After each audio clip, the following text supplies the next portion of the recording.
sister, she asks, who can be appointed as a wali if a sister does not have any male member on the Aqidah Salafiyah in her family?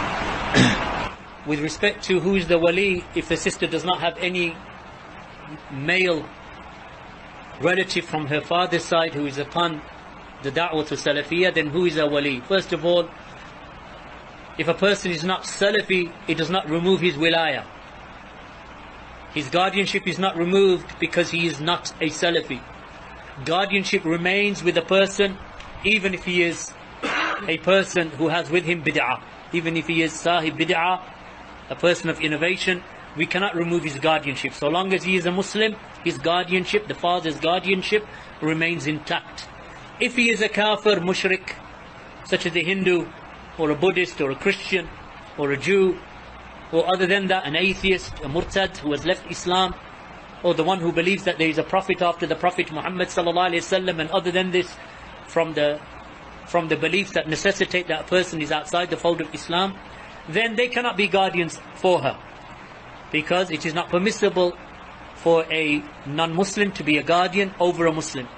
As for the sects that we have in Islam, such as the Asha'ira, or the Deobandiyya, or other than them from the various Tablighi Jamaat or Ikhwan al-Muslimin, then by virtue of their father belonging to one of these sects, his guardianship is not removed. His guardianship is not removed. However, the sister must not marry anyone from those sects. And that is the qawl of Abdullah, that is the qawl rather of Fudayl ibn Iyad, also Imam al-Barbahari and Shaykh al-Islam ibn Taymiyyah, and in these times Ahmed al-Najmi and others, that it is not permissible for a sister to accept a proposal from Ahlul Bid'ah. And this is a person, when a person says, do you mean tabdi'? We mean a person who belongs to one of those sects, whether it be Jamaat al-Tabligh, Deobandiyya, Brelwiyya, Asha'ira, Maturidiyya, anyone who belongs to one of those sects, and likewise the sects of Tasawwuf, anyone who belongs to one of these sects of deviation, then she is not permitted to marry such a person. And those people are considered Ahlul Bid'ah. Even the Amatul Nas amongst them are considered Ahlul Bid'ah. It is not to be said that they are Salafi Tablighi or Salafi Deobandi. There's no such thing. A Salafi is a person who is upon the way of the Prophet ﷺ and the Sahaba in his Aqidah, in his methodology. As for these people, then they are not upon the Aqidah Salafiyah. They are upon newly invented paths, such as Ikhwan al-Muslimin, who follow a sect that was founded in the 1920s under Hassan al-Banna. Or Jamaat-e-Islamita is a sect that was founded under the leadership of Maududi. Or the sect Jamaat al-Tabligh that was founded by Muhammad Ilyas al-Kandahlawi. Or the likes of the Deobandiyya that is following the madhab or the maslak of Deoband in India under the likes of Ashraf Ali Thanwi and others. Or Hizb al-Tahrir under when it was established and founded by Taqiyuddin and Nabahani. Anyone who belongs to any of these sects, then he is a person of bid'ah and misguidance. Is he Muslim? Yes. We don't say that he's not a Muslim. He's a Muslim, but he is misguided. It is not permissible for a Salafi to marry one of those people, because the Salaf of this Ummah did not allow it. Likewise, the hadith of Allah's Messenger sallallahu alayhi wasallam forbid us from it. The Prophet sallallahu alayhi wasallam said, curse, that Allah's curse, and the curse of the angels, and the curse of mankind is upon the innovator, and the one who harbors or shelters the innovator. So therefore there is no marriage to them. So the sister needs to distinguish between two affairs. Number one, yes, he can be your guardian because he is a Muslim. Secondly, if he brings towards you or he presents to you a person of bid'ah, and he pressurizes you or blackmails you or emotionally blackmails you, then remain steadfast and refuse and say that I will not marry except a person who is upon the madhab of the Salaf in manhaj and in aqidah, and he agrees with the aqidah of the Raziyain. He agrees with the aqidah of Barbahari, Sharh Sunnah. He agrees with the aqidah of Ahmad ibn Hanbal, Usul Sunnah.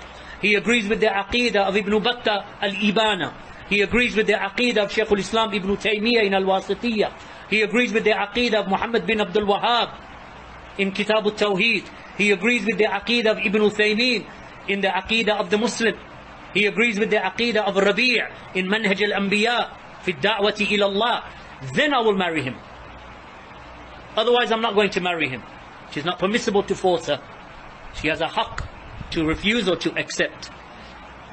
And if her father is in reality a mushrik outside the fold of Islam, because maybe he's a Hindu or one of those far extreme sects that ascribe themselves to Islam, but they are outside of Islam, then her guardian becomes the next person in line from her father's side of the family. There is no guardianship from the mother's side of the family. Islam does not accept that.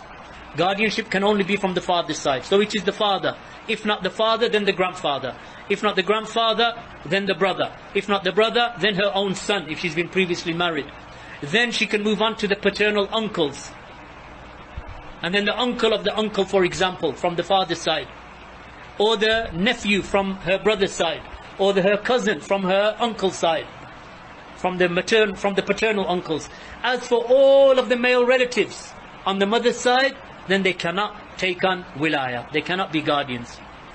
If there is no one from the male side at all, because they are all Hindus or Buddhists, like for example, sometimes you hear a question come from India, or in the UK, the sisters embrace Islam, all of her family are Christian. Then who becomes the guardian? Then in a Muslim country, the ruler is her guardian. Or the one that the ruler appoints, like a governor, or the judge, or a qadi in a certain location. In the non-Muslim lands, then it is the head or the director of a markaz al-Islami, of an Islamic center that is upon the sunnah. Then the head of that markaz takes on the guardianship for her, and he gives her away in marriage, as Shaykh al-Fawzan and others have mentioned. Wallahu a'lam. Shaykh, just for clarity, what if the guardian is somebody who is Ghali Qaburi, or for example from the Raywiya? Yeah. If the father is, for example, an extreme grave worshipper, he calls upon the dead in their graves, maybe makes sajda to the grave, maybe makes tawaf around the grave, then the hukm of takfir cannot be made upon him due to the action alone.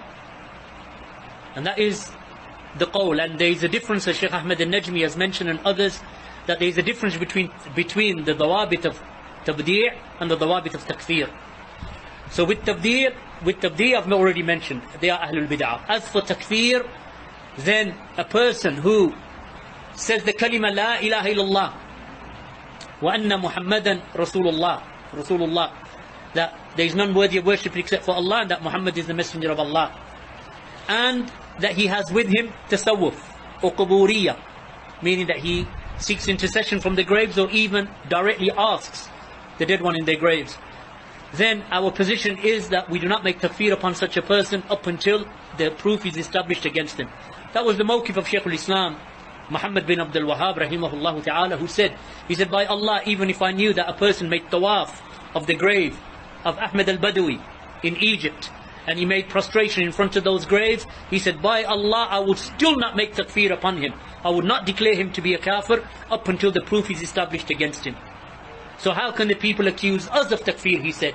Those who claim that we say that whomsoever does not make hijrah to us, then he is an unbeliever. We don't say this. This was the qawl of Muhammad bin Abdul Wahhab, and Shaykh Rabi has said the same thing. Shaykh Ibn Uthaymeen at the end of Qawaid al-Muthla makes the same point, that we do not make takfir upon these people. So if her father belongs to one of these sects that have with them shirk that is clear and apparent, then if they are living in a land like we are living in, whether it be Pakistan or India or Bangladesh, these countries, or even Iraq or Morocco or Egypt, where shirk is widespread and the veneration of the graves is something that is common, and the knowledge of Tawheed and Aqidah is not prevalent in that land, then they have udhr bil jahl, they have an excuse of ignorance. So then what do? To that person, we go to them and we explain to them the issue of Tawheed and Sunnah. We explain to them that this, what you are doing is haram, it is shirk akbar.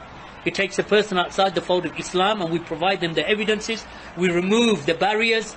We establish wujud al-shurut. We put the preconditions in place, or the conditions in place, which is that we give them ilm, that they have knowledge of what they're doing, that it is kufr, and secondly that they still do it without compulsion. So they intend to do it knowing it to be kufr. Then that person has left the fold of Islam, so long as they're not majnoon or drunk or compelled and so on. So therefore, if the iqamatul hujjah is established, the proof is established against them, then they are outside the fold of Islam. Now the question is, how many of our sisters are capable of doing that with their fathers? Very few. So therefore don't be hasty, don't have isti'jal. Rather convince your father that you wish to marry this man. Deal with the issue of his aqeedah as well, because that's your duty upon your father. That you teach him the sunnah, you teach him tawheed, you warn them against shirk, you give them books, you give them audios, you give them lectures so they understand. And at the same time you are looking to get married because you're a teenage girl, maybe you're 18 or 19 or 20. So you need to get married. The women should not wait around till they're 25, 26, 27 or in their 30s, I want to get a degree and then a master's and then a PhD. Then I'll consider getting married when I'm settled in my job. Who wants to marry you then? Because all you can have is 2 children, done. The women are fertile when they're young. The women are loving when they are young. Likewise with the men, they should get married when they're young. So the sister should say to her father, I'm looking to get married. At the same time, try to give him da'wah. So even if her father has some of these shirkiyat, or some of these affairs of shirk, that is common in the land that they live in, it is not a land of tawheed per se, meaning that there are aspects of tawheed in this land, of course in Pakistan. There are aspects of tawheed, there are pockets of tawheed. In some areas, large pockets of tawheed, where the people aren't committing shirk. But likewise, there are outlying areas and the rural areas in Pakistan, where the only religion they know is grave worship. So it's quite possible, and it's, almost normal in this country for people to be worshipping graves. And when you drive to the rural areas in Pakistan, you will see graves along the paths and in the villages. And you see all these decorations over the graves, shrines that are raised high, and people standing outside the shrine collecting money before someone can come and enter and make sajda. So that's common in the rural areas. In the cities, alhamdulillah, in Pakistan, and these are, when we say cities, we're talking about major cities, populations of like Karachi 22 million, or Islamabad, or Lahore 10 million, Islamabad maybe 4 million, or 2 million, or I don't know, whatever it is, a few million anyway.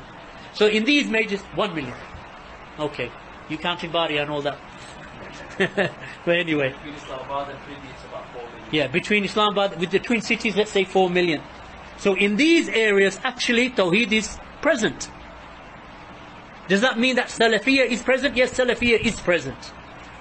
Because a person who is upon Tawheed does not necessitate that he is upon Salafiyah. Because a person can worship Allah alone and not associate partners with him. So he's muwahid. But he has within bid'ah. Maybe in siyasa, in politics, with cooperation with the Ahlul Bid'ah, toleration. So he is upon Tawheed in the sense that he's not committing shirk with Allah, but he has other types of innovation. So in those innovations, those take him outside of Ahlul Sunnah. But he's a person of Tawheed. So Tawheed is found in the major cities, and even in some of the large townships, such as Dadyal, there is Salafiyah, which is a fair-sized town in Azad Kashmir. And likewise, you'll find it in Mirpur, you'll find it in other townships, even in villages such as Manjan, there is Salafiyah. So the point that I'm making is that in those areas where Salafiyah is not prevalent, then expect that the people will not know. So don't be quick to declare them. Yes, you can say they are Ahlul Bid'ah, because they are Ahlul Bid'ah. But as for making takfir, then takfir has principles that surround it. So we have to be very, very careful before we say about a person that he is a non-Muslim. Because there are all types of ahkam that come alongside that. So it is better that a person withholds from that, and that he leaves it to the people who have knowledge. Barakallahu feek.